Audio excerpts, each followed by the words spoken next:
Hola amigos, sean bienvenidos a esta charla. El día de hoy vamos a comentar acerca de un universal artista, pintor, caricaturista, ilustrador y etnógrafo mexicano, Miguel Covarrubias. El propósito de nuestra reflexión no es solamente hablar de sus fascinantes obras, sino de lo que éstas significan en el presente.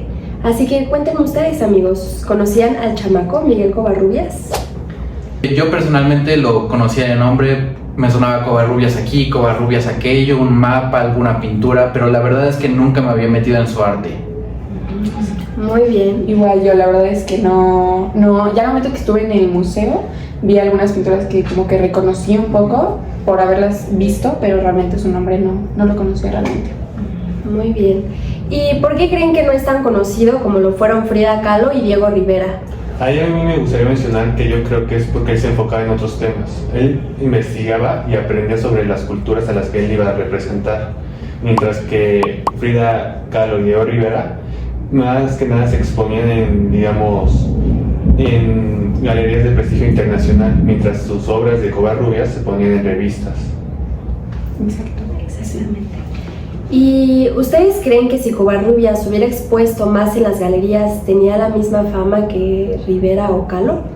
Yo creo que probablemente sí, porque lo que pasa en comparación a otros artistas es que él buscaba más difundir en lugares como revistas o libros, y en general a lo largo de la historia podemos ver cómo el arte es crucial la visibilidad que le das, entonces probablemente si expusiese en los mismos lugares hubiera alcanzado el mismo nivel de prestigio. ¿Alguien gusta agregar algo más? Sí, pues creo que otro ejemplo que demuestra que el interés de Miguel por investigar otras culturas también es la parte de su exposición sobre la isla de Bali, en la que él viajó para poder investigar sobre cómo era la realidad y la vida cotidiana en estas islas y poderlo plasmar en sus obras. Entonces es otro ejemplo que explica cómo él iba más hacia la investigación y otros artistas iban más como a hablar sobre su vida privada y estas cosas. Bueno, también me gustaría agregar que Covarrubias publicaba sus obras en revistas, las cuales eran muy populares en Estados Unidos, a diferencia de México y Latinoamérica, que pues era mucho más prestigioso, mucho más visto una galería. Exacto, excelente. ¿Y de las obras que vimos en el museo, podrían comentarme alguna que les haya gustado? Pues creo que a todo el equipo en general le interesó muchísimo la primera parte de la exposición sobre las primeras pinturas que él realizó en su viaje a Nueva York cuando él era muy joven, porque tenía como 19 años la primera vez que viajó allá. Y pues es muy interesante porque yo creo que sus obras las interpreto como un reconocimiento visual. O sea, él buscó crear a través de sus pinturas que la comunidad afroamericana se convirtiera en protagonistas, y creo que sus pinturas estaban como adelantadas a su tiempo, digamos, porque pues en estos años 20, años 30 la segregación todavía era muy marcada entre la comunidad afroamericana en Estados Unidos.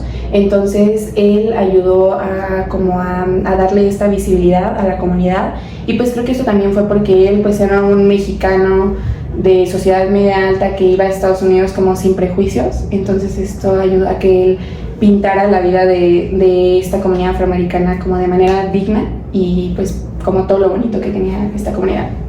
Exacto. ¿Alguien más quiere agregar algo? Entonces continuemos. ¿Ustedes creen que rompe el molde de la perspectiva actual? Yo creo que totalmente rompe el molde. Se enfoca muchísimo en la diversidad cultural entre los afroamericanos, la cultura, bueno, sobre todo al inicio, la cultura afroamericana allá en Estados Unidos, y fue algo que justamente rompió el molde en la época y también lo rompe actualmente. No vemos a día de hoy, no vemos mucha representación afroamericana de esa forma en todos los sitios. Sí está la inclusión en películas, pero a veces hay una inclusión forzada que no se adecua de la forma más apropiada justo para las personas afroamericanas o afrodescendientes en general. Sí. ¿Y consideran que trasciende a través del tiempo y espacio? Yo considero que sí, sobre todo pues, las caricaturas que hacía sobre política, ya que no solo es un mensaje que se puede aplicar para esa época que son los años 30, sino que, por ejemplo, es como una crítica social que aún en nuestros días se puede aplicar sobre los ricos y los muy pobres.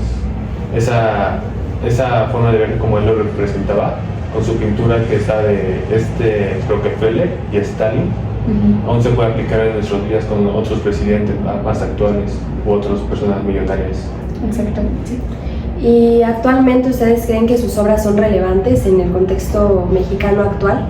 Sí, o sea, si bien su obra y su vida tiene más de 100 años y no siempre fue en México, creo que algo que es muy interesante es justo cómo retrata distintos como problemas sociales, problemas políticos, que si bien en su momento eran específicos, hay cosas que siguen trascendiendo al día de hoy, como ya lo mencionaban un poco, el problema que hay respecto a la visualización de personas afroamericanas, o el hecho de que él justo tiene ese acercamiento en Bali y busca retratar estas culturas. Creo que eso termina siendo importante para cómo en el contexto actual se puede seguir reinterpretando todas sus obras. Bueno, ahora quiero preguntarte a ti, Janet, para saber un poco más de tu opinión. ¿Tú crees que la forma de sus trazos es suficiente para identificar sus obras? Sí, al final de la exposición se nos mostraron algunas obras que no se sabían bien si eran de la autoría de Covarrubias. Sin embargo, al ver sus características que él tenía para pintar, nos damos cuenta de que efectivamente son de él, ya que Nueva York conoció las corrientes modernas como el Art Deco y el Cubismo, y es como una de las principales Como vanguardias que se veían reflejadas en las obras de Covarrubias. Así que definitivamente sus trazos son suficientes para identificar que dichas obras son de él. Perfecto. Y por ejemplo, ¿qué diferencia a Miguel Covarrubias de otros artistas de su época? Bueno, pues Covarrubias no fue solamente un pintor, sino también fue un caricaturista, un ilustrador, un etnógrafo. Su obra trasciende el arte visual porque incorpora investigación cultural, viajes, observaciones, papers científicos, observación social, política, cultural. No se limitaba a plasmar simplemente arte a las personas. Él ponía todo un contexto, él ponía toda una historia dentro de sus obras. A mí me gustaría agregar que también vimos algunos trajes típicos de Oaxaca, si no mal recuerdo. Entonces él, cuando conocía la cultura, se fijaba en esos detalles, en las faldas que utilizaban las mujeres. Entonces él se centraba demasiado en plasmar esos detalles en sus dibujos, y creo que también eso es una característica de Covarrubias. Sí, justo, ahí como para agregar, a mí se me hace súper interesante las obras que realizó cuando hizo un viaje al istmo de Tehuantepec, en el que justo nos ayudó como a profundizar en toda la vida cotidiana y en cómo era la sociedad en esos tiempos en este lugar, y entonces eso también nos ayuda mucho a conocer del México antiguo, y pues por eso también se me hace muy muy interesante sus obras. ¿Cuáles códigos de comunicación identificaste en las obras de Miguel? Uno que identifiqué claramente fue en la parte de los códices, en donde él menciona que en un viaje a Francia logró, desde una fotografía, él mismo recrear el códice, o sea, lo copió y pegó tal cual. Y ese es un códice de la cultura olmeca, que podemos mencionar, que es el código. Sí, de la época prehispánica, bastante interesante. Me parece muy bien, pues muchas gracias por haber estado el día de hoy en esta charla.